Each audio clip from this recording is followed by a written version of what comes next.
Hello, everyone. Good evening. I'll start sharing my screen. All right. Okay. Right. So, good evening, everyone. Welcome to the 6th live session for the NPTEL course Data Analysis for Biologists. So, over the past 1 week, you must have been watching videos from week 7, which talked about clustering and classification. And today we'll just briefly brush through the concepts that we learned, see a few more examples of how clustering is performed. And at the end, as usual, we'll have some practice questions.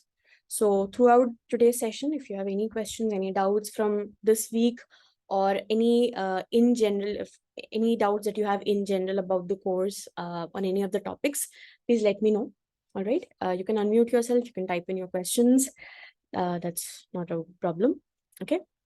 And I hope if you have had to watch any of the previous week's recorded live session videos, they are all available on YouTube.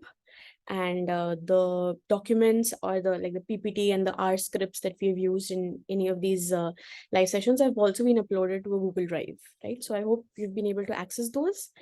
And also the R scripts and any of the CSV files that sir has been using in the recorded lectures, they are also available on either GitHub or just below the videos that use those.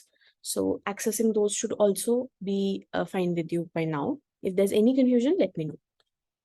All right. So this is where we were until last week. And now today, let's begin with the clustering. Okay. Yeah, the session is being recorded. Okay. So last week we talked about the basic difference between clustering and classification. So clustering is unsupervised learning, wherein you don't know a priori how many classes are there and what the classes are. You just know that there is some data and they should belong to some groups. So the data, generally we are talking about numerical data, and this is generally in the form of a table. And conventionally, your different, so rows and columns, right? So different algorithms or different tools, they may have different notations for rows and columns, but basically one of these two is going to be your sample and the other is going to be these parameters, or what you can call as dimensions. Okay. And so typically whenever you have data, it's going to be heterogeneous, so they will belong to more than one class ideally. And when you're grouping them, you're basically making homogeneous groups. So each group, they have an inbuilt, or rather an inherent variability, but they're more homogeneous. So one group is very similar to itself, to other members of that same group, and so is another group, and they are very different across each other. So you will see, as was also explained in one of the lectures, there's something known as within cluster and between clusters. We'll also revisit that today. So in this week, there are two unsupervised learning algorithms, two clustering algorithms that we'll discuss. One is flat clustering and the other is hierarchical clustering. So let's see. So, okay. So we'll begin with the example of k-means clustering. All right. Now, so this is what it looks like. You have some data, and let's say it's a two-dimensional data. For visualization sake, we've taken two-dimensional data, but of course the dimensions can be more than two. It's not possible to visualize them all at the same time. So we typically visualize any of the two dimensions. And in the next week, we'll also discuss something about dimensionality reduction, but that's for later. So, okay. So flat clustering, main idea is that you would not know any relation between clusters. So if you take this example, this was the data set. Let's say there are some 20 points and two dimensions. So if you assume that, okay, there are two clusters in it, two groups of data separated, okay? So we can see here, the green one, okay, they look quite similar to each other. The purple looks similar. It is possible. Any question? Are you able to hear me? Ganesh, can you rejoin? I'll wait until then, okay? Just try rejoining into the Zoom meeting.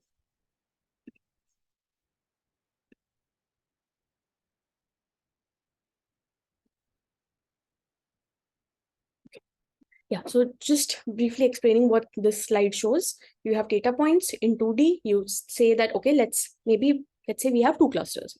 So this looks okay. These greens look, let's say this first dimension is lesser for these green one and higher in the first dimension here, maybe it's purple. Then if you say, maybe, no, we have three clusters, then okay, this point looks quite different from the rest of it. So maybe this is another cluster. If you say it's 4, probably these look more different. So these two have been split. Just you could take k is equal to 5, maybe these two separate and so on.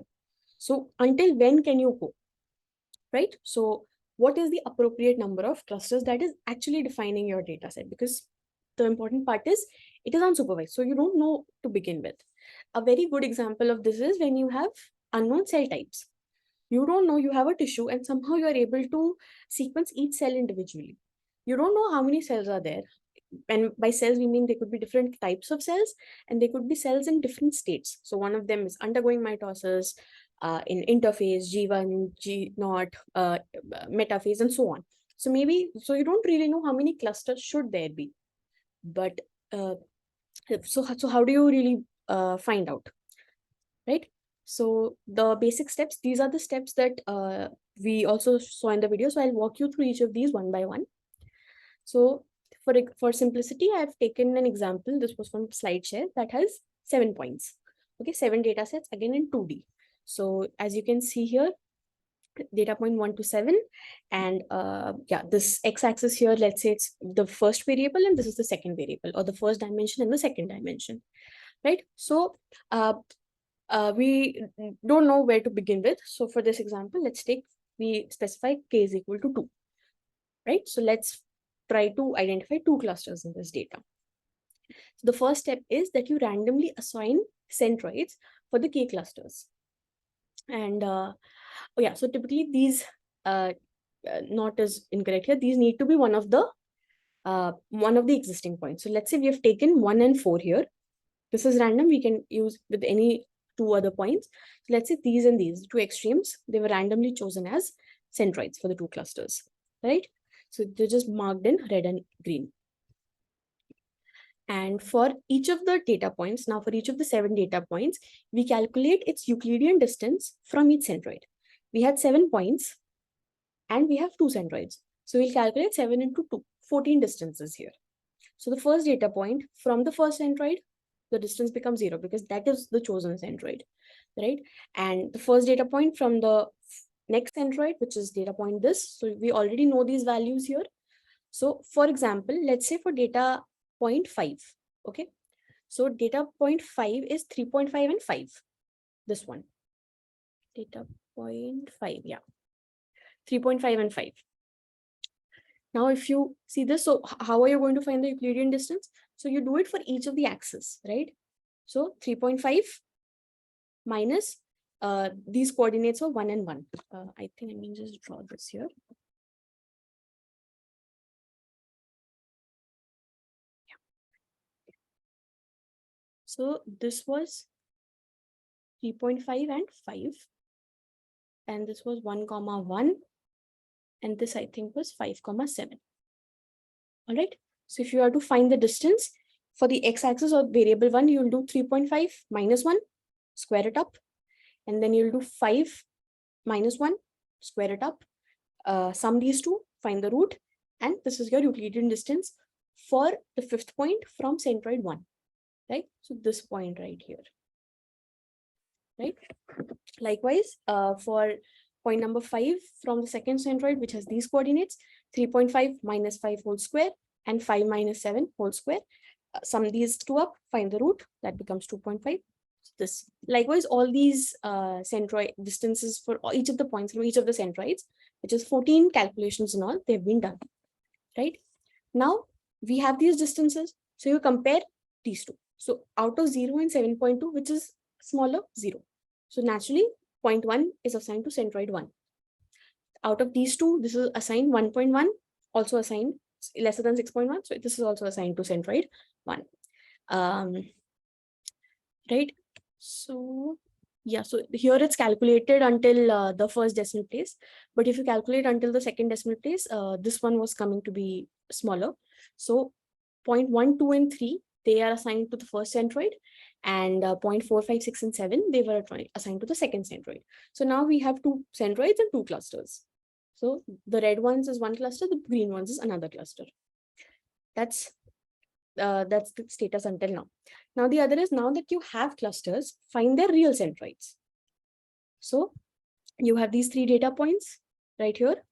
How do you find the centroid of a data? You basically take a mean on each of the axes. Here you have 2 axes. So for variable 1, you sum up these values 1, 1.5, and 3, and you want to find the mean. So there are 3 points divided by 3. For variable 2, for the first centroid, you have 3 data points, sum them up, divide by 3, right? So this becomes, so the coordinates of the first cluster centroid, the red centroid here, which denoted by the star, this is 1.83 and 2.33. And likewise for second centroid, these are 4 points. So for variable 1, you sum these 4 values, divided by 4. And likewise for variable 2, sum these 4 values, divided by 4. So the centroid here becomes 4.12 and 5.38. So you can see now, naturally, these stars, they'll be between somewhere in the middle of these points. So they're the true centroids of each of the clusters. The next step is to recalculate the distance of each data point from each new centroid. So again, you calculate, we did the calculation, same thing as before, coordinates of point 1 and coordinates of the centroid, we find the Euclidean distance. And likewise, so again, you'll have 14 calculations. Now you again assign 2. So now we have to see whether the cluster assignment of each data point is remains unchanged or is it changed. So basically you compare which is smaller, 1.6, 5.4, 1.6 is smaller. So the assignment, the red ones were assigned to cluster 1. So this one remains, but this one gets changed. So the third data point, now if you can see, if you calculate this distance versus if you calculate this distance, so this figure is not up to scale, but you can see that, yeah, this distance is smaller, right? The 1, 2, the green centroid is smaller. So therefore, this needs to be reassigned, right? So again, this is the step where cluster assignment of data points may or may not change. In this case, it has changed, right? So you now have a different cluster. So you recalculate the centroids. Now you can see this centroid has changed and this centroid has changed. And now if you want to find, so how did we find the cluster, these centroids? Again, you sum these 2. Here you just have 2 values. We divide by 2, divide the other axis also by 2. You have the new centroid placement. And for cluster 2, you now have 5 points. So these 5 are going to be added and divided by 5 and so on. Now, the next part again. Now recalculate the distance of each data point. So we have calculated these distances. All right. And once you see, so now you can see that these 2, they are smaller than this. And for each of the other 5 points, centroid 2 values are smaller than those from centroid 1. So now you have no further change in assignment of clusters. This is one way where you can come to an end, right? So there were 2 cases. Yeah, there are 2 cases when this iteration of cluster assignment, calculating new centroids, calculating distance, and again cluster assignment, these can come to an end in 2 ways. One, typically for small data sets and for small dimensionality, here there were just 7 points in 2 dimensions. You don't need to go through many iterations, right? Each repetition is known as an iteration. Here you don't need to go to multiple iterations. So it just stopped after 2. And the other case could be, since you cannot keep on going forever, you specify, maybe let's say, do it a maximum of 10 times, or maybe generally it's done 100 or 1,000 times. Do it so many times and then that's it. Okay. All right. So, all right. With that, we have assigned our clusters of these 7 points, and this looks good, right? So this is, if we started with k is equal to 2, you can also check what these values would be if we had k is equal to 3, k is equal to 4, and if you've understood the concept, you can use R to find these changes. Now, so one of the questions that comes up is, how do you decide the appropriate value of k? And the other thing is, how do you really decide the goodness of, I mean, when you choose a value of k, that is based on certain distance measures. So there are two ways. So one of them is known as within cluster sum of squares. So when we say within cluster, so let's say this is a cluster. Within cluster means we are just restricted to one cluster at a time. So we calculate all possible Euclidean distances, right? So can anybody tell me how many such distances are going to be there? Let's say we have these 5 points here. So how many Euclidean distance will have? A small short mathematical formula. 5 data points, how many distances?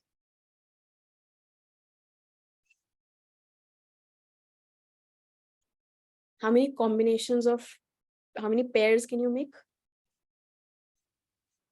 So this would be, yeah, so 5C2, right? I mean, NC2, and in the number of, right? So when you say 5C2, that's going to be 5 into 4 by 2. So 10 distances, right? Does that make sense? Yeah.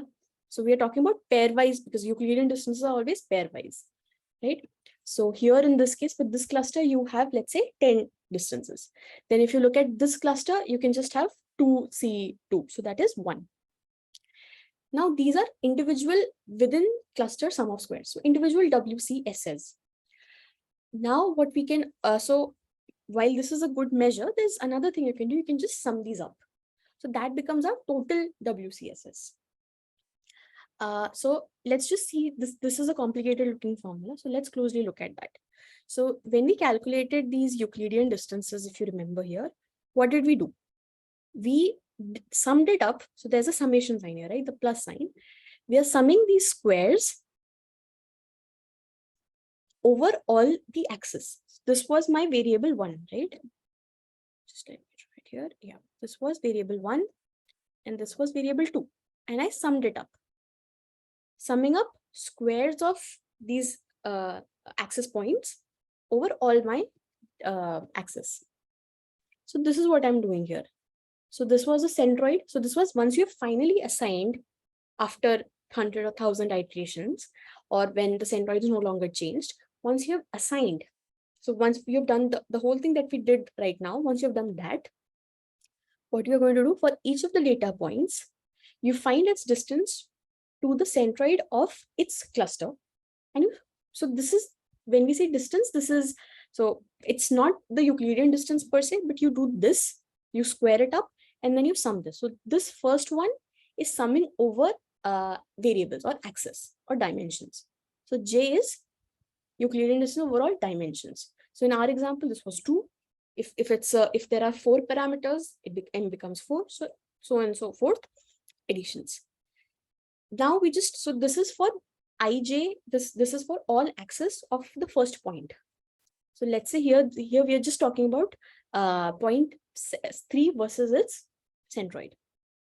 Then you have to do this for all the other points lying in that centroid, lying in that cluster, right? So this is for all the other points. For point 3, once 3 is done, 4, 5, 6, and 7.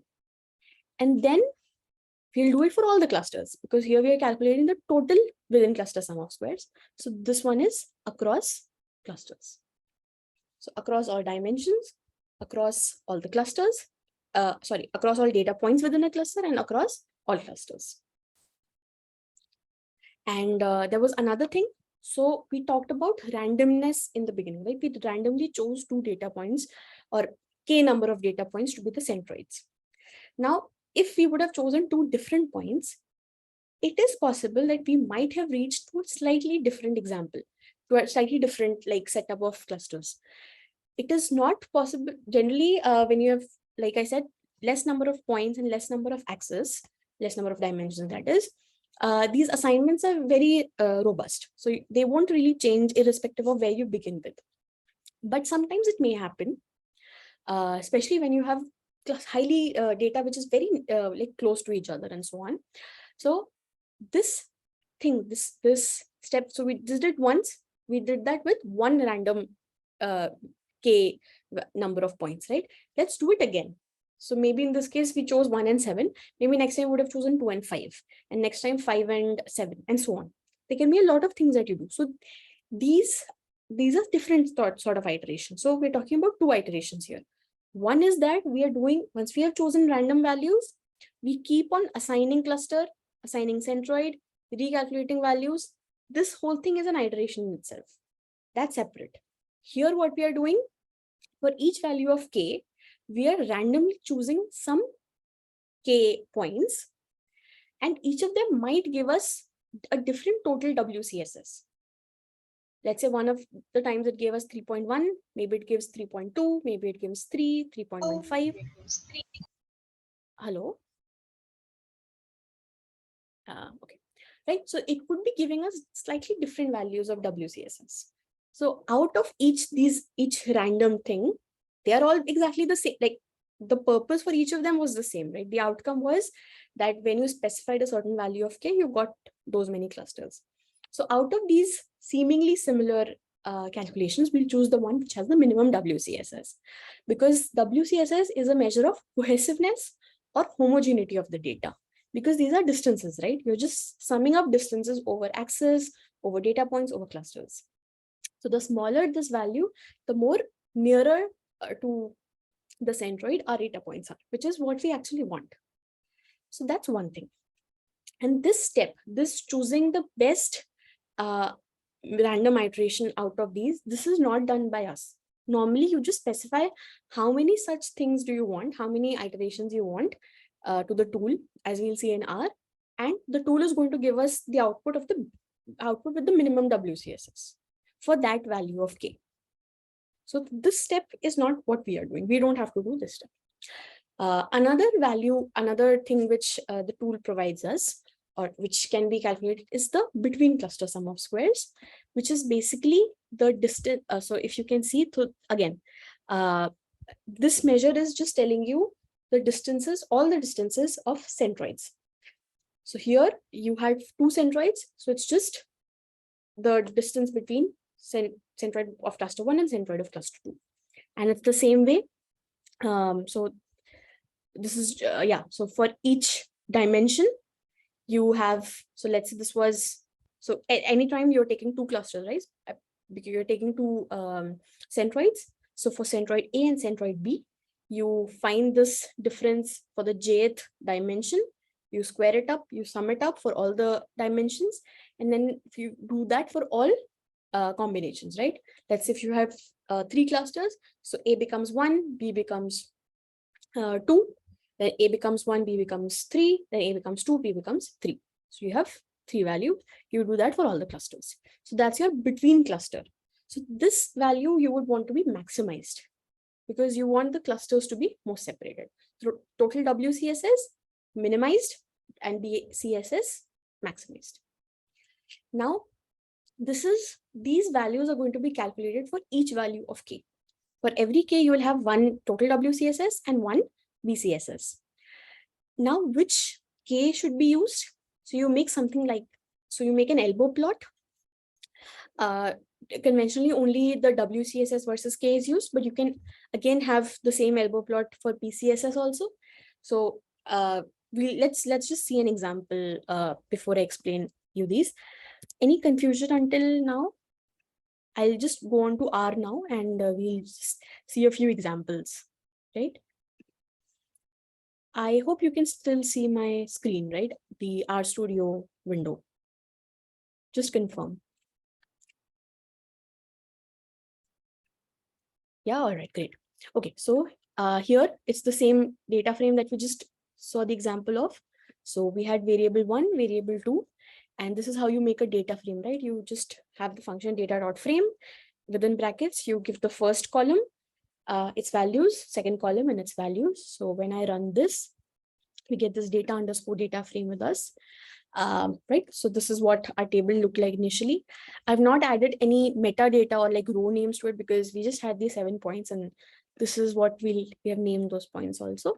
And right, if I plot them using the simple plot function, this is what we saw in our in the slides also, right? This is how it looked like. So as such, we can actually see that these 2 should be one cluster, and if we are saying just 2 clusters should be there, then each of these are going to be the next cluster. But nevertheless, So the way the formula, sorry, I mean the codes, the commands that you'll be using for this is, so k-means is the function, the command.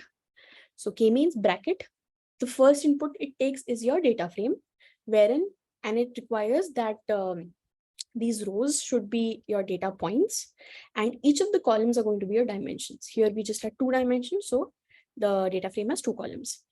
The next input is going to be centers. Centers is nothing but number of clusters, so value of k. And n start here means how many random iterations should you do. So once we did, let's say it took 1 and 7, like this and this point. Another time it took this one and this one. Another time it took these two. So we'll do it 50 times, right? And if I do that, it's going to save the value in DM2. And now what we are doing is we are plotting the same thing, but what we are doing is color these data points. So, okay, so let's just actually take a look at this DM2. So you can see DM2 is, it is a complicated data structure. So if you write structure in DM2 here, so it says it's a list, and each of the list elements can be accessed by the $sign. Like you access the column names of a data frame using the $sign. Here you can access the list elements using the, because this is a named list. So DM2 cluster, it is a list with as many elements as the number of data points in your data set. So it's basically assigning that the first data point, the first row, it belongs to cluster 1. The second point in the second row belong to cluster 1. Next, all the others belong to cluster 2. And centers, so we said there were 2 centers. So these are the coordinates of the first center, the second center. Then you have the total. So this one is total sum of squares within sum of squares. So here we are talking about this total within sum of squares, right? So it's a single numerical value, right? And likewise, between sum of squares is also going to be a single numerical value. And yeah, so these are the values that are important for this. So what we are going to do is, we just want to color these. So when you say color, and normally, let's say we would have just said red, right? So what would have happened is, it says, okay, red, I have 1 value and I have 7 data points. So I'll keep saying red, red, red, red, red, red 7 times. If I would have said red and blue, so it would go like cyclic: red first point, blue second point, red third point, blue fourth point, and so on. So here what we're doing is, this value right here is, it's a list of 7 elements and we have 7 data points. Now in R, what happens is that value 1, when we say color is 1, it takes it as black. And when we say color is 2, it takes it as red. So that is, that's how it's just calculate, like assign these colors to these data points. And let's say we want to plot the centroids also. So this centroid is going to lie somewhere here and the other one was going to be here. So now we don't want to plot any new, like we don't want to make a new plot. We want to plot points on this plot itself. So if you remember, we had used a lines function or an abline function sometime. So this points function is to plot points on an existing plot. So DM centers right here, right? So for the first one, variable 1 and 2, for the second centroid, variable 1 and 2. And again, colors, we know they have to be the same color, 1 and 2. And PCH8 here just means it's going to be an asterisk. So these are how you have assigned your clusters. So that's it. Now we'll do the same thing. I'll just walk you through the example that's also discussed in the lectures, and then I have one more example for you. So the one that he discussed in the lecture was a 2D example, right? So we have 89 data points. So 7 over here, there are just 89 data points, 2 axes, same as before. The axes are called P1 and P2. So if you plot them, this looks like it. So let's not think how many clusters should be there. We'll start off with 2. So we definitely know they're not going to be 1 cluster. So here we are just starting with 2. Everything else, I hope this is now clear. So K is your data frame. where rows are data points and columns are the axis. Centers is how many clusters do you want. This is where you're specifying K. So that's why I've added this thing here. 2 here just means that you're doing it for 2 clusters. This is just for nomenclature's sake. And we'll be performing this 50 times. So you do this 50, take 50 random starting centroids and choose and return the one with the best WCSS values. So once you run this, and same way, we are going to plot the clusters, color them based on the number of as many clusters are there and their respective centroids. So here you can see these. So if you draw a line here, this is the best distinguishing factor, right? These two are the most separated.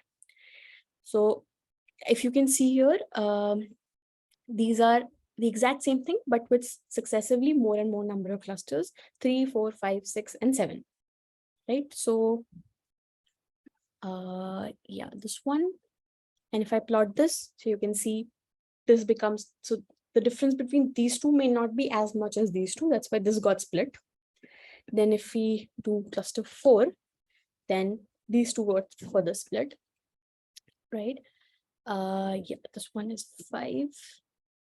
So if you do now 5 clusters, these two got further split.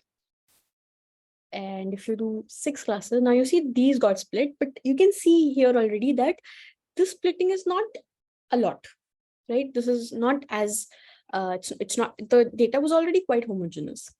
And if you further split to 7 clusters, these also got split, right? Okay.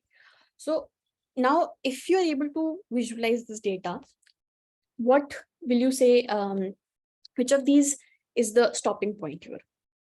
So this is normally not possible because you don't have 2-dimensional data. But if here you are to say which value of K do you think was the best? This was 7, this was 6, this was 5, 4, 3, and 2. So just a wild guess. Not really a wild guess. Actually, it should be an informed guess because you can see these data points here.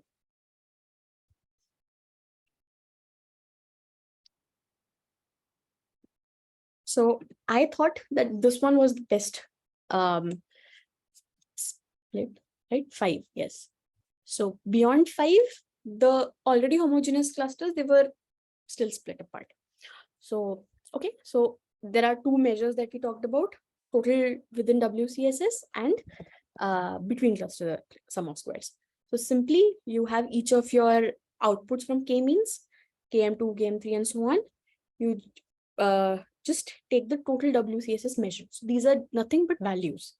So if I run each of these here, you have some values right here. I'll also calculate these. And now we want to plot. Let's say we want to make a scatter plot out of it. So we know the inputs to a scatter plot is, the first thing is going to be that you have to have the x variables, and the second argument is your y variables. So when you are saying a scatter plot, it's typically on the x-axis, you have the values of k. And we calculated these values, so we know they range from 2 to 7. So what I've done is, this is 2 to 7 here, right? 2, 3, 4, 5, 6, 7. And using the C function, we have made a list. Likewise, corresponding values are going to be, let's say we want to make a scatter plot for the within cluster sum of square, total within cluster sum of squares, it's going to be this. The x-axis is k, the y-axis is this thing. Should be, yeah. So let's make a scatter plot. So this is the scatter plot, right? So it's an elbow. So elbow is where after which the next point no longer follows that trend. So if you can see, after this point, there's a decrease. After this point, there's a decrease. After this point, there's a decrease. But after 0.5, decrease is not much. And this continues. So if we would have done it for furthermore, you'll see it's stagnating. So this thing sort of shows us that, okay, maybe 5 is a good option. We'll do the same thing with between cluster sum of squares. Same thing, made a list out of these values, just change the y-axis label. And if we plot this, it's again an elbow plot with a similar design. So again, now here we are able to visualize the data. So we were able to sort of make a decision that, okay, 5 looks the best possible value of the number of clusters. But if you just had this information, some of you might have chosen 4, some of you have chosen 5. So there's no right answer in this, because this thing sort of, you don't want to oversplit your data also, and you don't want to miss out on a population, right? So nevertheless, these are just some measures to help you the best, probably the best values of k. But again, there's no one answer. So let's say if we decided 5. So normally the point that you're going to, like the plot that you're going to make is the points, and you'll just color them based on the cluster assignment from that calculation, like this. You can also plot the centroids if you want, but that's not necessary. Okay, so this was a 2-dimensional data, right? So we'll just take an example of a 4-dimensional data in this case, and this was our iris data set, right? The flowers. So now here, if you see, there are these different species of flowers, right? So I think there are 3 species: Virginica, versicolor, and setosa. And we have 4 parameters for each of these flowers, right? Now, let's see. So I would assume that since there are 3 species, ideally in my data set, there are 3 clusters. So I just want to see whether using these 4 parameters, sepal length, sepal width, petal width, am I able to find these 3 clusters? So we have the iris data set. We don't want the final column because that's not a numerical column. So we'll just remove it. So to remove the 5th column, we'll do -5 from the after this comma, right? So now IDF, here we have 150 observations and 4 columns. So that means 4-dimensional data. And so just for, let's see, just for us, if you want to find how many species are there, like, so there are these 3 species, and we have 50 values from each of these species, right? So the stable function here, it's basically calculates the frequency of any column that you give it. And if I just want to find out how many unique species are there, these are just some simple commands that can help you get an idea about your data. So there are 3 unique species, and there are 50 observations from each of these species. So ideally, k should be 3. But since we are calculating, let's try different values of k from 2 to 6. And now you remember in the last class, we talked about something known as a confusion matrix, which is basically telling you the number of false positives, false negatives. So in this case, anything which is not assigned correctly is going to be a false assignment, not really calling it a false negative or positive. So now there are 3 clusters assigned, right? So let's take this example. So I $ species, this is this thing, right? So each of the rows, you have some assignment. And IM $3 cluster, this also has some assignment, right? 3, 1, 2. There's no order to it. But what we would want is 3 should ideally be pointing at one of these species, 1 should ideally be calling one of these species, and 2 should be for one of the species, right? So when we make a confusion matrix, this is what it looks like. So it says that setosa, there are 50 of them, 0 plus 50, and all the setosa species, they belong to cluster 3, which is great, right? So it's able to do a perfect assignment. For versicolor, again, we have 50 flowers. 48 of them belong to cluster 1, and 2 of them are assigned to cluster 2. So we do have some outliers. And for Virginica, 36 of them belong to cluster 2, but there are 14 of them, which is a large proportion, which belongs to cluster 1. So this means that these 4 values, these 4 numerical dimensions that we had, they are not able to exactly accurately assign. We are making these clusters, but we had the true value with it, and these are not just perfect assignments. So this one is just for, this is just an example that even when you have these algorithms, sometimes these are not perfect because there's a very significant overlap of data. You would not So from the biological point of view, the petal size, the sepal size, maybe all of this is not enough to separate two flowers because they are very similar to each other looking wise. So these phenotypic features, they're not enough, right? So again, just to plot those, now we know we can only plot something in 2D. So let's choose any two dimensions. For here, we've just taken sepal length and sepal width, right? So this thing is nothing but your data frame, right? So you're plotting the data frame. We could have used I.df dollar sepal length and I.df dollar sepal width. That's our first argument, X and Y axis. And color, we know assign the colors as per our cluster assignment. And main is just the legend. So if you plot these, so you can see that the green one is quite different, but the red and black ones, they quite overlap with each other. So it was not really possible to assign them perfectly, right? And this is how you'll be plotting the centroids also, right? So the green centroid is well separated, but the black and red one, they're not so different. Anyway, you can do this for two other values also, petal length. Here also you can see the green one is well separated, but the other two species, not so much. So the assignment was not perfect. All right. Yeah, so these are just some examples for k-means clustering. Any doubts until here?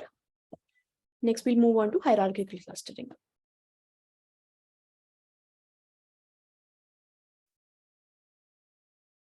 I hope this is clear, okay? All right. So hierarchical clustering, here it is agglomerative clustering, which means that we assume each data point at the beginning is a different cluster, and we just combine them one by one, step by step, pairwise. Okay, so clustering would look very similar. Once the clustering has been done, it would look very similar to what we did in k-means clustering. But here you have additional information, which is the dendrogram, which is actually telling you relation between the clusters. These are just some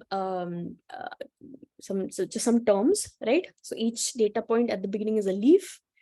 You'll be having an arm in a dendrogram, and the length of that dendrogram is going to be indicative of the distance. So the longer the dendrogram, the farther away are 2 points. And these internal nodes are what are going to be our clusters finally. And here we don't need to specify the number of clusters. It's going to be automatically done. So these are the points here, right? You calculate pairwise distances. You identify the points which have the shortest distance. They become a cluster. Dendrogram, the height of the dendrogram is indicative of half of that distance. And as and when you keep doing it, sometimes you'll be finding Euclidean distances between 2 points, and sometimes they can be between a cluster and a point. Sometimes they can be between 2 clusters. And we have some formulas for calculating those distances also. So this was anyway the example that we just saw, right? The 7 points. So here you can see point 1 and 2, they make a cluster, right? So this is the first cluster. Here you can see 5 and 7. So out of these 5 points, we can also see visually that 5 and 7 are closer to each other. Therefore, they are here. Then further away is 3, right? And maybe next to this whole set is point number 6. And then after that is 4. So this is, and then these two finally merge at the root. So this is our cluster dendrogram for the example we took. And so if there are 2 points, no issues, you can simply calculate the Euclidean distance. And if you have more number of, so if let's say you want to find it between 2 clusters, then you have these different ways that you can do this. One can be, right, so let me just draw this, for example. Right, so let's say this is one cluster with these points, and this is another cluster. So when you have the single linkage, it's going to be between these and these 2 points. So the shortest distance between the clusters, right? So let's say here you had 1, 2, 3, 4, 5, 6. So here, let's say N1 was 6, 3, 4, 5, 6, 7, 8. This is N2 and this is 8. So you can have 0.1 to each of these. So 6 into 8. So if you can have 48 distances here. Out of these, the smallest one, which is going to be between these 2 points, is your single linkage. Complete linkage is going to be between this and this point, the largest distance. The average is, you take an average of each of these 48. So sum them up, divide by 48. And centroid linkage is when you find the centroid of this data point and this data point, and you calculate the Euclidean distance with this. Single linkage is generally not preferred because it leads to something called chaining, which we also saw here, by the way. So this is an example of chaining when it's one after the other, but this is here, it's mainly because there are very few points. Okay, right. So this is just a quick aspect of hierarchical clustering. There are a few examples for this in R also. Please ask any questions if there's any doubt at all. Okay. I'll just clear these. So this is how I calculated that dendrogram that you saw. So we have this thing back with us, the data frame of these 7 points, right? And the first step is generally to scale the data. So if I scale the data, you see what happens here. Yeah. So you see these points, they've now become some values in points. So there are two things happening here. One is that it is getting centered around 0. So if you see if you see the average of them, variable 1, the average is going to be, so if you see mean p dot sc, sorry. Yeah, so it's a very small value. So this is typically 0, right? And likewise, the second column also, that's also 0. So e to the power here, it just means it's a 0.00 something. And the other thing is that the variance is going to be 1. So this is scaling and centering the data. And the next step is going to be to find out the distance. So here we are just going to find Euclidean distances between all points here, right? So this one, and let's see what this looks like. So here we have 21 distances. Can anybody tell me why we have 21 distances here? What do you think 21 here indicates?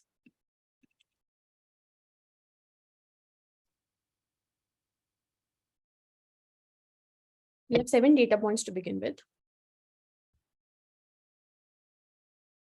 21 here means, how did we get 21 distance measures? Think about it. In the meantime, once you have these distance measures, you are going to use an average linkage criteria and you are going to cluster them. And when you cluster them, you're going to again get a lot of values, right? The labels and how are you going to merge them. And all of this information can be fed to the plot function and you can have your dendrogram ready. So this thing, think about it. Why do you think that for a data set which has 7 points, you got 21 values? Okay. And again, this was the example from the lecture. So this one, if you see right here, it's a large data frame. Yeah, so here we have some 64 entries, 64 cancer cell lines, I think. And there are a lot of parameters here, some 6,800 parameters. So the dimensionality is huge. And like the previous time, we separate the labels out. So that's like our true data. And everything else except that becomes our values. So the first thing is centering and scaling. Next thing is finding the Euclidean distances. And the final thing is clustering using the average linkage criteria. And then we plot it. And here the important part is we already have the labels saved with us. So we are plotting those here. So if I zoom it in, right? So you can see here, the leukemia ones, they cluster together, K562 cluster next. So there are a few overlaps. You can see that not everything is within their own groups. There are some things here and there, but mostly there are a lot of them which come up together too, right? So yeah, this is how hierarchical clustering is performed. And we'll also just quickly do this for the iris dataset, because there also we have these labels available with us. So same thing, iris dataset, we separate the numerical values in the labels. Step 1, scaling the data, finding the Euclidean distances, and step 3 is clustering. Finally, we plot. So if you plot this here, zoom it in. Okay. Right. So here also you can see, as was the case when we saw in k-means clustering. So setosa was typically together. The entire thing is together, all 50 of them. So they are well separated. But the other two, you can see that, Virginica and versicolor, they were all mixed up. They don't form well separated clusters, because probably the 4 characteristics we used, they are not sufficient to distinguish between these two clusters, right?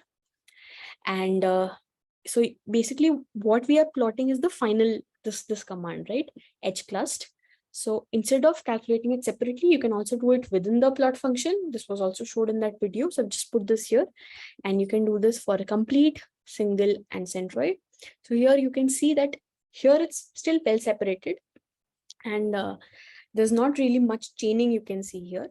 But now if I do it for single, the single linkage aspect, so you can see, right? So setosa, well separated, no issues. But this one, you can see there's a lot of chaining you can see here. This is one set of chains, right? There are a few chains here and so on. Okay. So single is definitely generally not preferred, and you can also do it for complete and centroid. There each of these also look quite good. Setosa is being separated in each of these. Okay. All right. So with that, we are done with clustering. And now there are 2 more topics to cover for today. So yeah, just a second. Okay. Any questions until now? Any doubts? All right. So next we move on to decision trees. This is a slightly different way to classify data. So what you're doing is you're asking a series of questions, or you can have these relational statements, greater than, less than, and so on. So each of these steps, each of these things, they will have a binary answer to it, yes or no. And what you're doing so it's a split. Each step can be called as a split. And at each of these splits, what you're doing is you're successively transforming a heterogeneous data into more and more homogeneous groups. So this was very heterogeneous. Relatively, these two are more homogeneous. Now this is homogeneous, more homogeneous than this, but then you ask another question and you're able to separate them into even more homogeneous groups. And then once you think that you cannot make any more homogeneous groups out of it, you stop. So the data set that you begin with is called the root. When you are when you are classifying that, okay, this is class 1, 2, and 3, when you're terminating these questions, you're not asking any more questions, you're assigning, you're classifying, they'll be called as terminal nodes or terminal leaves, and all the other things are internal nodes. So at internal nodes, you're asking these questions. At root and internal nodes, both places you're asking questions. And so like you remember the thing where we did the logistic regression, you have a training data set and then you're applying that model. So now we said that we are converting the data from heterogeneous to more homogeneous. So there are a few measures for that. There are 2 measures of purity. One is the Gini index and the other is the entropy. And there's another which is a measure of the split quality. So when you're splitting, are you getting any more information out of it? So let's see what each of these formulas mean. So Gini index, it's actually a measure of impurity. So that means when we say it's a measure of impurity, higher value means more impure data or heterogeneous data, lower value means pure data. And likewise, entropy is a measure of disorder. So you would have come across entropy in physics and chemistry, and especially in thermodynamics, right? So entropy is a measure of disorder. So higher the entropy, which means higher disorder, means there is more heterogeneous data, and lower entropy means there is less heterogeneous data, so more homogeneous data. And here the most important, so these things can be calculated at each of these sections. So you can calculate Gini index of this, each of the things. So at each of these nodes, whether it's a terminal node or the root or the internal node, you have some classification of data, right? So jth class, so like mth region. So let's say each of this is a region, and for each of them, you can have some data belonging to the M class, J class, some from J-1 class, and so on. So what the main value here is FMJ, where it's a fraction of observations of a particular class in that region. So these are slightly different values. You have this fraction is going to be between 0 and 1. So the fraction multiplied by 1 minus that fraction, and you sum it up for all the classes in that region. And likewise,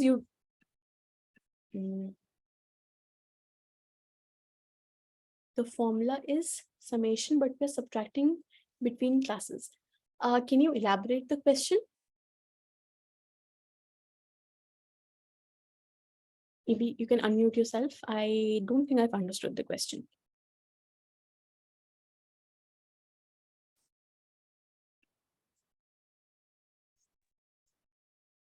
For example, if class 1 has like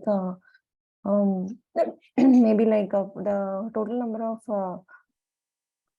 points in total number of points is 50, and if class 1 has like 20 points, and class 2 has like 30 points. Okay. When we calculate the Gini index, it seems to be like 20 by 50 minus 30 by 50, isn't it? So so let's say the fraction for class J here, it's going to be 20 divided by 50 and 30 divided by 50, right?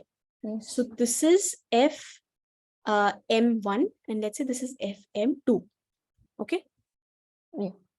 So what we'll be doing here is we'll have 20 by 50, 1 minus 20 by 50, sum 30 by 50, 1 minus 30 by 50. This is going to be our Gini index. So let's say this was our M. So this is our Gini index. Okay. Okay. This is what it is, right? Yeah, but when I referred, it was like 1 minus 20 by 50 minus 30 by 50. It was like that. Where? Means online. Okay. I hope this is not what we were talking about there. No. Just to confirm if this was not the formula that was taught. Okay, let me check again. But as far as I know, this is what the formula should be. You can share the link where that was solved. Sure. Right, and we can just cross check. Okay. Okay. Right. Thanks for asking. Okay. And so in addition to Gini index, there's one more value, which is a very similar value here. This can be the fraction multiplied by log on some base of that fraction. And so Gini index denoted by G, and entropy denoted by H. And this is just measuring one class by itself. You're not as such comparing to, not class. You are measuring one region versus like one region as its own. Now, if you want to compare if one split has given you more information, if that split is actually good, if it's meaningful, we talk about something known as information gain. So what it does is you have, so there's something like this, right? This was a node. You asked a certain question, and you now have split it into, let's say, so these are known as child nodes, and this is known as a parent node. You had some distribution here, right? So there were some C1, right? So let's say, as an example, there were 48 and 60 values. So total was 108. Now out of 108, let's say now you have 45 and maybe, I don't know, 3 of them here, right? So this is 48. And then here you're remaining with 3 and 57. Let's say this was one of the terminal questions that was asked. So now HP was the entropy of this thing. So we have HP here, fraction C1. So HC1, so FC1 is the fraction of observations in child node 1. So that is 45 plus 3. So 48 divided by the total. So that is 108. Right? So this is 48, 108. This is also 108. And this is, let's say, 60. Something like that. Okay. So you have the information gain. So normally what it's used is that if you had an option of asking 2 questions, so question 1 and question 2, you calculate information gain for each of these questions, and then you choose the question which gave you a higher information gain, right? So these are 3 different measures. These 2 are for one region by itself. You're not comparing any region as such. And here it's for the split. You're checking how good the split is. Should you ask that question or not? And this is important, that Gini index can be a maximum of 0.5. So this will be 0.5. Okay. If it's the Gini index, right? So G, and it's going to be 1 if it's the entropy. And yeah, so generally these classes are going to be called because when the Gini index or the entropy is quite close to 0. And again, quite close to 0 is a very relative term. Okay, so that's with the decision tree. One more aspect is that sometimes these decision trees can be, so when you're training the data, sometimes they can be overfitted to your data. So they don't have a very high predictive power, right? So you will not be able to assign to a class very accurately, right? So the sensitivity and the specificity may not be high. So what is done is that, let's say you have 1,000 points. Okay. What you do is that instead of using all the 1,000 points to make the decision, you randomly choose 100. And then you again randomly choose 100 and you again do that. So maybe 10 times or 20 times you choose 100 points. So you've made subsamples. There was a sample with 1,000 data points. You made a subsample. You made, let's say, 100 subsamples of 100 data points each. And then let's say your data had M predictors. Let's say there were some 20 predictors. So for each of the data points, you don't have all 20 of them. Maybe for some of them you have 5, some of them you have 2, and so on. So this is just an example of that. So you had these data points, these 5 points, and there were these 4 predictors. So one time you took just 3 of the points, A1, A2, A5. Sometime you took like 1, 2, and 5. This time you took 1, 3, and 4. Here you took 2, 3, and 5. And here you took, out of the 4 predictors, you took 1, 3, and 4, 2, 3, and 4, and then 1 and 2 only, right? So here you have taken, you did not take all the data points and you did not take all the predictors. So now instead of one, you are just making one training data set. You have multiple training data sets. From each of these data sets, you are able to make these decision trees. So let's say you have now 100 decision trees with you.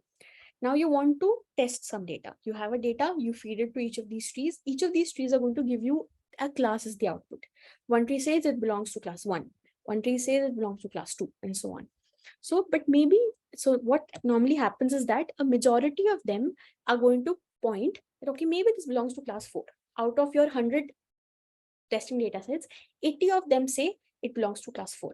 So now you can say, okay, the majority vote, you took the majority decision. So you say, okay, it belongs to class 4. So this is actually, this aggregation, this majority decision, majority vote is able to help you classify your sample better. So it is not, now none of these decision trees are overfitted, and the predictive power of your training model has increased. So that's where we end the decision trees topic. Now, finally, we come on to something known as these classifiers, which of them should we prefer, the Gini index or the entropy? So these are, they both, so if you take a look at it, they both follow the same trend, right? So it's just that their maximum value is going to be different, right? So if you can actually make these, you can make the graph and you can check that. So it's just that 0.2 Gini index and 0.2 entropy, they don't mean the same thing. So you can use either of them. It would not matter which of them you use. But if you're using one of them, let's say you're calculating Gini index at this point, then you should continue using the Gini index for all other points because you're doing a comparison. So none of the two is better than the other. Because as such, if you see, they're both using FMJ.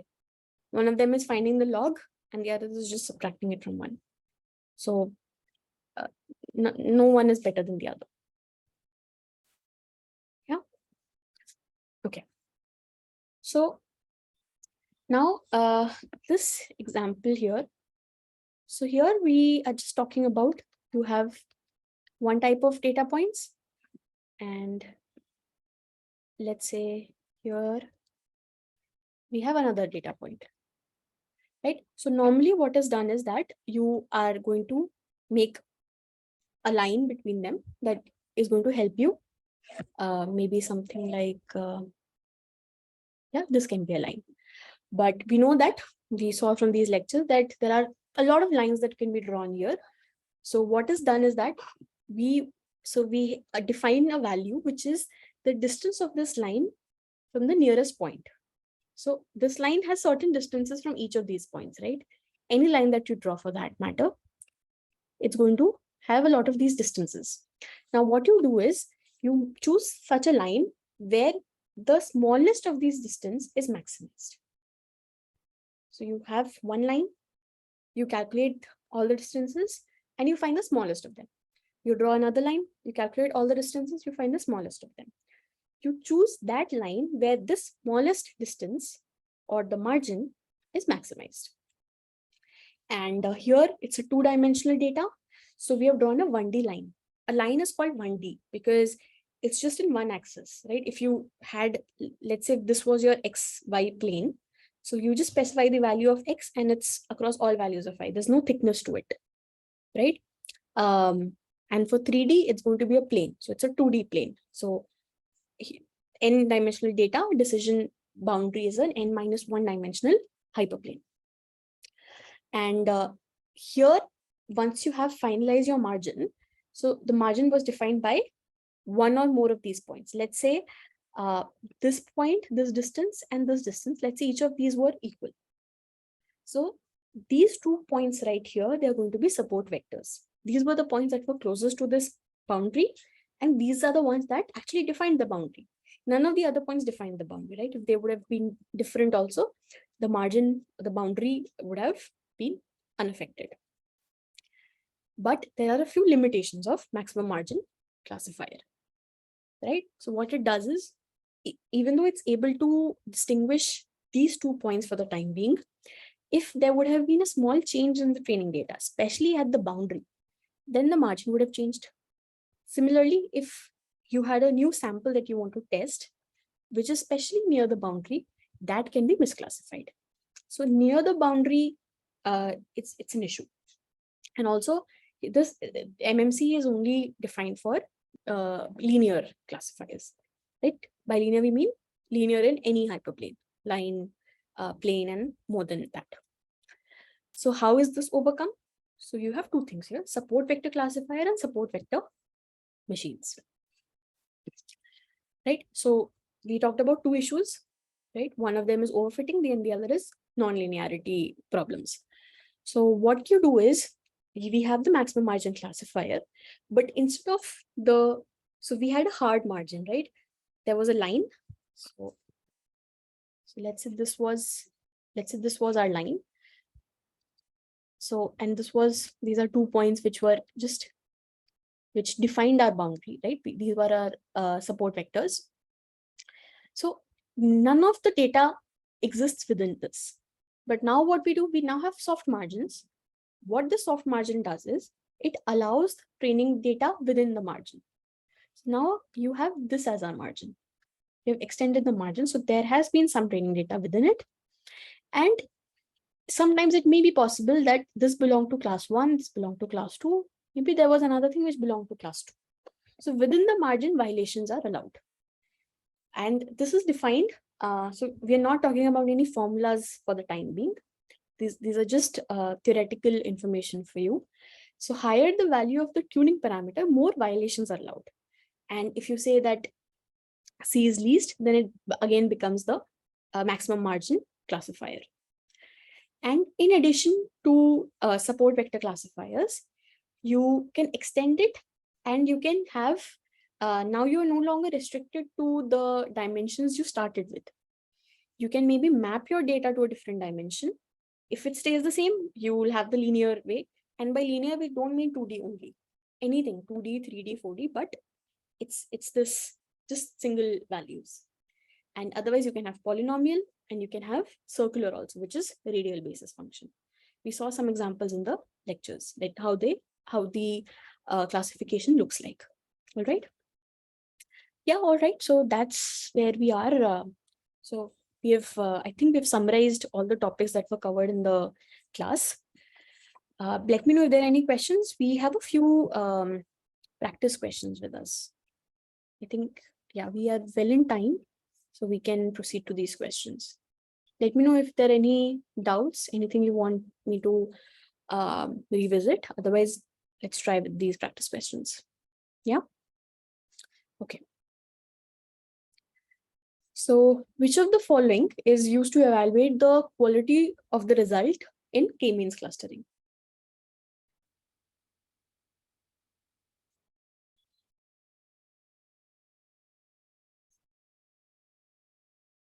A, right? So within cluster, sum of squares. All right. I think I'll just put a tick here. Yeah. All right. So this was one of the commands we use, right? We are using the following code to perform k-means clustering in R. So we have these parameters, right? K-means, data 5, nstart 5, iter max 1000. So I would like you to tell me the meaning of both of these. So the question asks nstart. So you tell me which of these is there, and what is iter max here? And what was this 5 also right here? What was the argument that this took?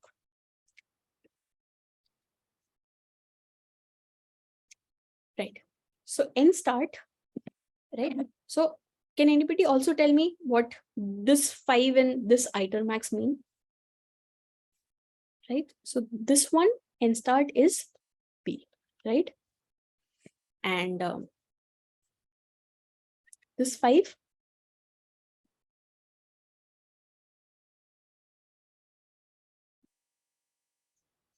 this 5 is the number of clusters, right? So number of starting clusters or number of clusters, either way, this is your number of clusters. So now what is iter max here?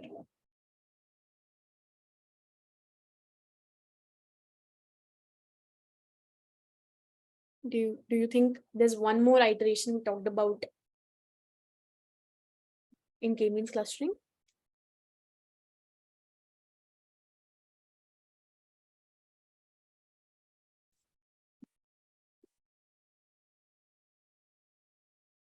Right. So just to remind you, these were the steps, right? So specify the number of clusters, right? So that k is that first 5, centers is equal to k. Randomly assign centroids. This random assignment has to be done. Let's say in that case, it was nstart is 5. So that we saw, you do that 5 times. And now this step here, that repeat it until the centroids don't move, or the maximum number of repetitions is done. So now do you think this iter max makes sense? So this iter max is if you are reassigning clusters one after the other, then that is your iter max. right? So just remember what nstart, center, and itermax are. These are important aspects because these are the three features that are going to define your k-means clustering. All right, great. Next one, another code here. So we did clust, k-means, data. So 3 here is centers, that is k, and nstart is you do this 5 times. Do the whole clustering 5 times, calculate 5 different WCSs, and give us the one with the least WCSs. Fine. Now, what does this give you? So whenever, so R, so like in R, if you have function within a function or command within a command, it follows the same trend as BODMAS. You go for the one which is the most inside in the bracket, right? So here it's this one. So clust is the output of k-means, and dollar the cluster identity, right? So the answer is correct. So cluster, here we are saying that, so this list, this was actually a list of, so let's say you had 100 points to begin with. This had the cluster assignment for each of these 100 points. And now it's saying you compare. So it's is equal to 3. So it's comparing which of these, so it's going to be 1, 2, 3, 4, up to 10. Which of this is equal to 3? So there are going to be a lot of them. So it's going to return something like true and false, true and false, true and false. And then when we say which, it returns the indices of the ones which are true. So the indices, right? So it gives us the indices of the data points in cluster 3, not the number of data points. So which is for the indices. And we're not talking about 3 clusters, and we're not talking about number of clusters. Which data points belong to cluster 3? It gives us the indices of those data points, right? Good. Okay, which of the following statements is wrong? Hierarchical clustering is an agglomerative algorithm. Hierarchical clustering generates a tree structure showing relations between clusters. It's an example of flat clustering algorithm. It shows original data as the leaves of the dendrogram. This should be simple, right? Okay, yeah, the answer to this question, Rivant, I'll just answer your question in a second. So the answer to this one, think about it again. Which of these statements is wrong? So by the way, a tree here just means a dendrogram, right? A tree structure. So agglomerative, this is true because we had each of the clusters to begin with, right? So which statement is wrong? Which is incorrect? Hierarchical clustering, right? So we know it looks something like this, right? So it's a tree structure and we had clusters to begin with, and it shows original data as the leaves, right? These are our final leaves. So C is incorrect. It's not flat clustering because hierarchical and flat are two opposites, right? Okay, now coming to the question, how do we choose an optimum value for itermax and nstart in random problems? So itermax is an iteration. So normally when you don't have a lot of data, when maybe there are just 100, 200 points, then maybe 20, 30 iterations are enough. So if you think about it, just a small mathematical point here. So let's say you have, let's say 100 data points, right? And you say that number of clusters, which is k, let's say you say I have 3 clusters. So that means your nstart, not nstart. So now you want to find, so centers, this is your centers, right? Now we want to specify nstart. Nstart is how many times should you take 333 values, right? So the first time you took 100, like out of 100, you take 3 values. Then you take more 3 values, then you take 3 values. So after some time, you're going to saturate, right? You're going to just redo the whole thing. So it doesn't add any more information. So nstart should be ideally smaller than, a lot smaller than the number of samples you have, number of data points you have, right? So 50, in this case, 50 is good. When it's a higher dimensional data, maybe up to 100, 500 you can do. I'm not completely aware if there's a formula for this. but I can check and get back, right? It's a good question. And likewise for italmax, normally, so italmax, if you think about it, this is how many times the reassignment thing is going to go on. So if you feel that there's, again, a lot of data and assigning clusters is not simple, then italmax can be anything 100,000, 10,000. That should not be an issue. This is just a higher end. Now the thing is, if you feel that each of your iterations, so if your iteration go up to three or four times, like the example we saw, we just did it once or twice, right? So in that case, italmax specifying it at 1,000 is not an issue. But if you think that the assignment and reassignment is going to keep going on, then your the whole step is going to take a lot of time. So time is one factor that you should keep in mind. And if you think that doing it multiple times is actually adding more information, if you do it 100 times and if you do 1,000 times, let's say in both of these cases, your cluster assignment is changing. But is it changing significantly? Is it like a lot of data points are they changing, or is it just a one of them at each step? So then it may not be very wise to spend a lot of time in 1,000 iterations. But I would again say I am not entirely sure if there's a formula for this to find out what is the best way for NSTART and italmax. But this has to do this definitely has something to do with the number of dimensions and the number of points that we have, and also probably the number of clusters that we assume our data is going to have, right? I'll note this down and I'll get back to you. Okay, right. Okay, so yeah, the next question is, which of the following distance measures is usually avoided in hierarchical clustering as it may produce a skewed dendrogram? So this, I hope we're all clear with, right? D, right? Single linkage. Okay. Yeah. So we use a decision tree classifier to classify data into 3 classes. What is the maximum value of entropy in this case? Consider 3 as the base in entropy calculation.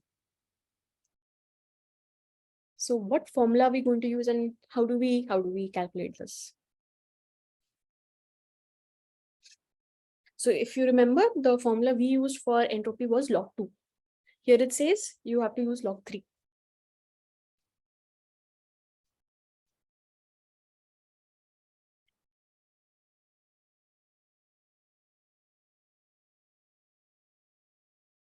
Any idea? How do we proceed with this?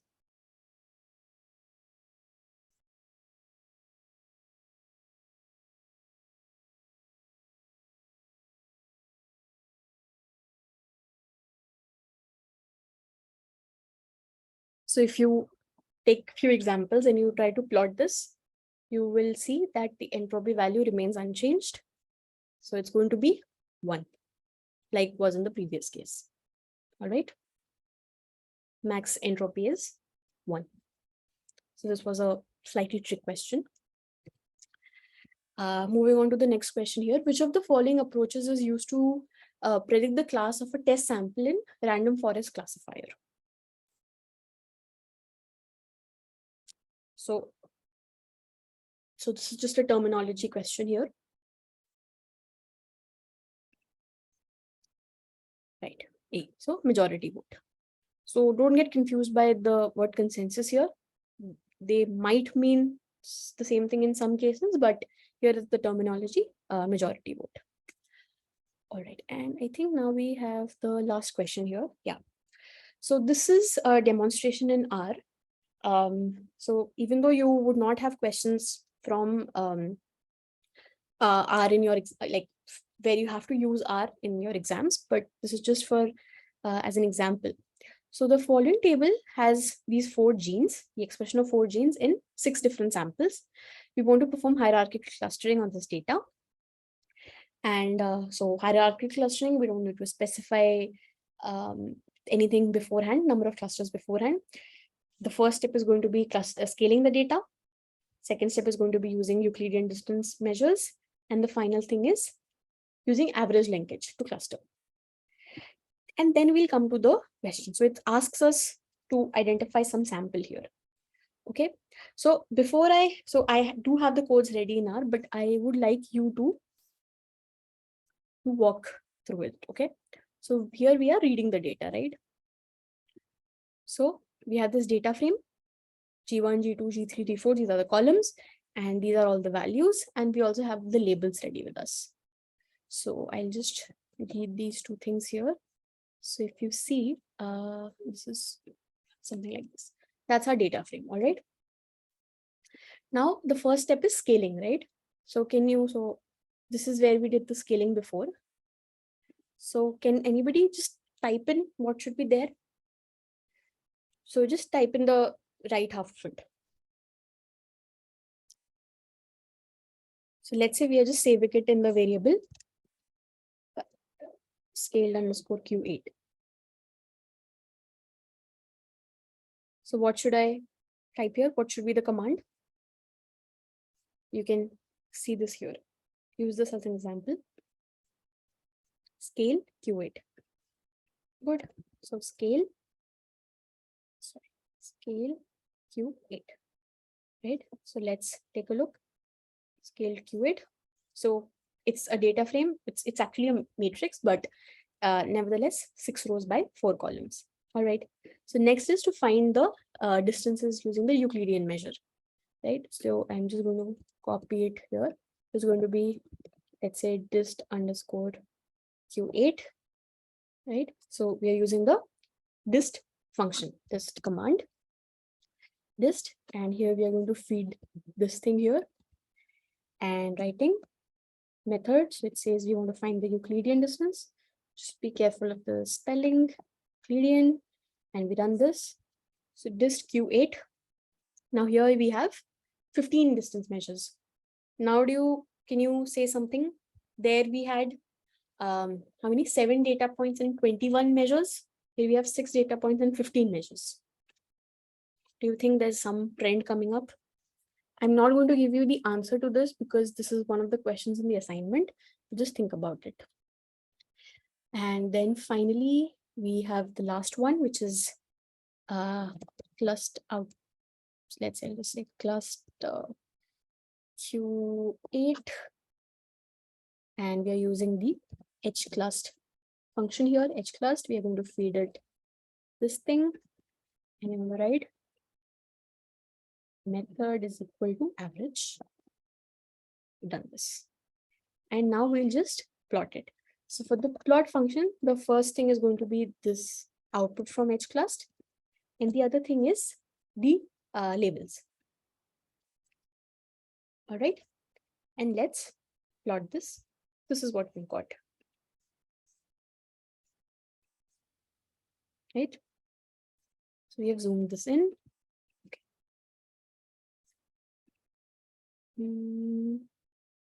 So you can see something is, so these clusters, they are no longer at the same level.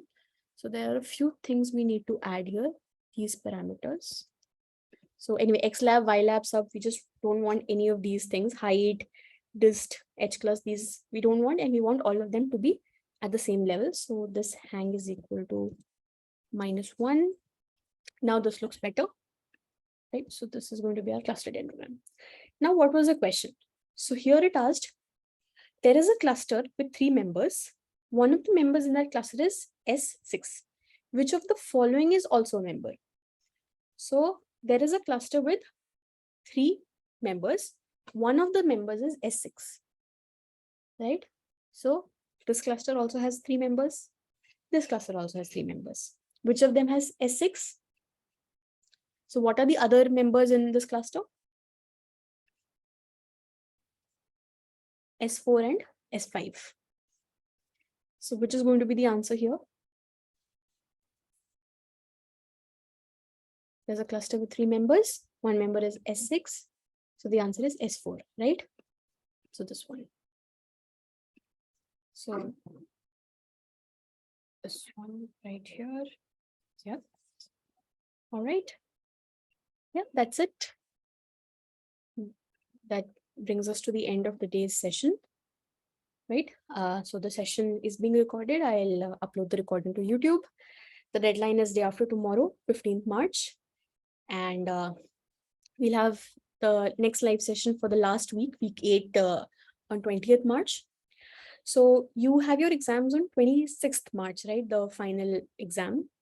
So before that, we'll be done with this session on the 20th. That's Monday. So would you like to have one more, some sort of a revision session, maybe around the 23rd or 24th?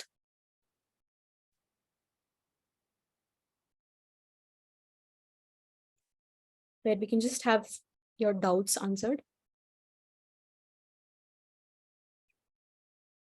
Yeah, let me know. I'm planning to have to conduct one more session around that time. So that can be just, if you have any questions from any of the weeks, anything, you can ask that. All right.